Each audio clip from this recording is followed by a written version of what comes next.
Mathematical reasoning. A sentence is called a mathematically acceptable statement if it is either true or false or both.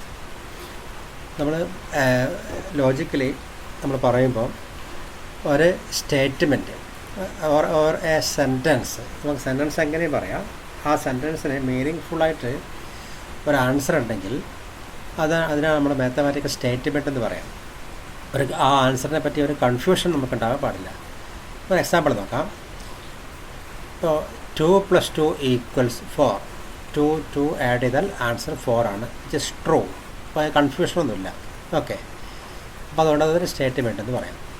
8 is less than 6. 8 6-നേക്കാൾ ചെറുതാണ്. നമുക്കറിയാം ഈ answer false ആണ്, നമുക്കറിയാം. അപ്പോൾ confusion ഇല്ല. therefore it is statement. The sum of all interior angles of a triangle is 180 degree. Sum of all interior angles of a triangle is 180 degree. ഒരു ട്രയാങ്കിളിൻ്റെ ഉള്ളത്തെ angle എല്ലാം കൂടെ ആഡ് ചെയ്താൽ 180 ഡിഗ്രി കിട്ടും. Sum of all interior angles of a triangle is 180 degree, which is true അല്ലേ? കൺഫ്യൂഷനൊന്നുമില്ല. അതപ്പോൾ അത് statement ആണ്. The product of -1 and 8 is 8. -1ഉം 8ഉം മൾട്ടിപ്പിൾ ആക്കിയാൽ ആൻസർ നമുക്കറിയാം -8 കിട്ടുക. പക്ഷേ ഇവിടെ പറഞ്ഞത് 8 എന്നാണ്. അത് റോങ് ആണെന്ന് നമുക്കറിയാം. കൺഫ്യൂഷനൊന്നുമില്ല. therefore these are statements.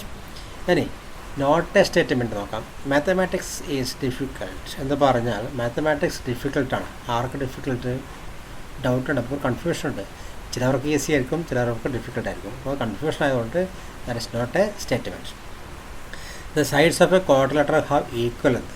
ഒരു quadrilateral means 4 sided closed figure. Sides of a quadrilateral have equal എന്തെന്ന് പറയുമ്പോൾ ഒരു ക്വാഡ്രിലേറ്ററിൻ്റെ സൈഡ്സിന് ഈക്വൽ എന്താണെങ്കിൽ അത് സ്ക്വയർ ആവും, റോംബസ് ആവാം. ഇനി പിന്നെ റെക്റ്റാങ്കിൾ ആണെങ്കിൽ സൈഡ്സ് ഈക്വൽ ആകില്ല. അപ്പോൾ ഏതിനത് സ്പെസിഫൈ ചെയ്ത് പറഞ്ഞെങ്കിൽ മാത്രമേ ആൻസർ ഉണ്ടാവുള്ളൂ. Otherwise it is a confusion. So it is not a statement. Answer this question. Consider this sentence. This is a sentence. Answer this question. ഏത് ക്വസ്റ്റ്യൻ, വിച്ച് ക്വസ്റ്റ്യൻ നമുക്കറിയുന്നില്ല. therefore ഒരു confusion ഉണ്ട്. So this sentence is not a statement. Today is windy day. അപ്പോൾ ഏത് ദിവസം നമുക്ക് പറഞ്ഞിട്ടില്ല. അതുകൊണ്ട് it is a confusion. He is A mathematics graduate. അയാൾ മാത്തമാറ്റിക്സ് ഗ്രാജുവേഷനുള്ള ആളാണ്. ആര്? കൺഫ്യൂഷൻ ഉണ്ട് അല്ലേ? അതുകൊണ്ട് സെൻറ്റൻസ് അല്ല, സ്റ്റേറ്റ്മെൻ്റ് അല്ല. Kashmir is far from here. Kashmir ഇവിടുന്ന് കുറേ ദൂരെയാണ്. കാശ്മീർ എത്ര ദൂരെയാണ്, എവിടെ നിന്ന് ദൂരെയാണ് അറിയില്ല. ഓപ്പൺ ദ ഡോർ തുറക്കണം. ആര് തുറക്കണം, ഏത് ഡോർ തുറക്കണം അറിയില്ല. therefore അങ്ങനെ കൺഫ്യൂഷൻ വന്നാൽ അതെന്തല്ല, സ്റ്റേറ്റ്മെൻറ്റ് അല്ല. Okay. Yes, while dealing with statements we usually denote them by small letters PQR.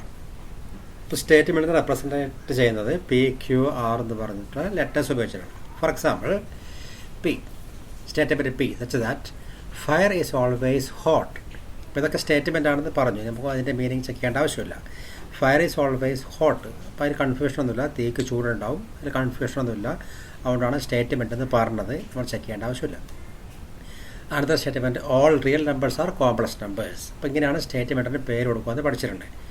Negation of a statement negative. Positive പറഞ്ഞത് നെഗറ്റീവായിട്ട് എടുക്കുന്നത്. For example write the negation of the statement Chennai is a city. Chennai is a city, അതൊരു സ്റ്റേറ്റ്മെൻറ്റാണ്. അതിൻ്റെ negative എന്താണ്? Chennai city അല്ല, Chennai is not a city അല്ലേ? ആൻസറായി. എത്ര ആൻസറേ ഉള്ളൂ. അതല്ലെങ്കിൽ എൻ്റെ സ്റ്റാൻഡേർഡ് ഫോം പറയുകയാണെങ്കിൽ it is false that Chennai is a city. അങ്ങനെയും പറയാം. ചെന്നൈ സിറ്റി ആണെന്നത് തെറ്റാണ് അല്ലേ?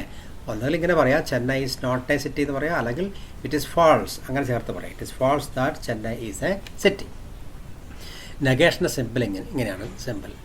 For example, P such that every natural number is an integer. അപ്പോൾ നെഗേഷൻ എന്താണ്? It is false that every natural number is an integer. അപ്പോൾ P ഒരു statement ആണെങ്കിൽ അതിൻ്റെ നെഗേഷൻ എങ്ങനെയാണ് പറയാം? Contrapositive and converse.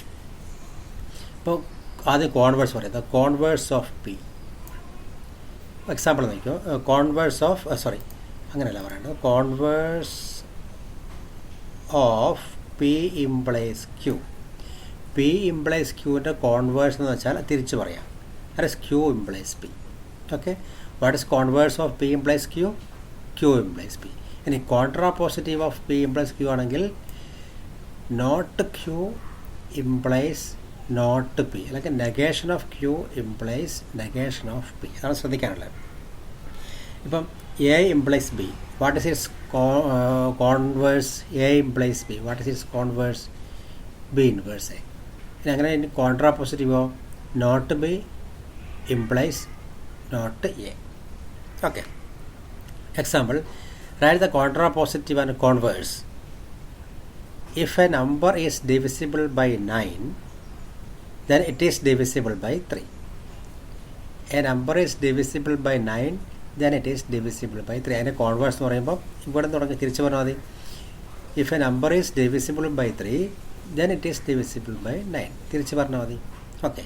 ഇനി കോൺട്രാപോസിറ്റീവ് ആണെങ്കിലോ if a number is not divisible by 3, then it is not divisible by 9. Not ചെയ്യാത്ത പറയണം. If a number is not divisible by 3, then it is not divisible by 9. Okay, അങ്ങനെയാണ് പറയാം. If you are born in India, then you are a citizen of India. അപ്പോൾ converse നമ്മൾ തിരിച്ചു പറയാം. If you are a citizen of India, then you are born in India. Okay, contrapositive ആണെങ്കിൽ if you are not a citizen of India, then you are not born in India. അങ്ങനെ പറഞ്ഞാൽ മതി contrapositive. Okay, clear ആയില്ലേ? ഇത്രയാണ് ഈ ചാപ്റ്ററിൽ നമുക്ക് പഠിക്കാനുള്ളത്. ഓക്കെ, വെരി സിമ്പിൾ ചാപ്റ്ററാണ്, അത് മനസ്സിലാക്കി പഠിക്കും. Okay, thank you for watching.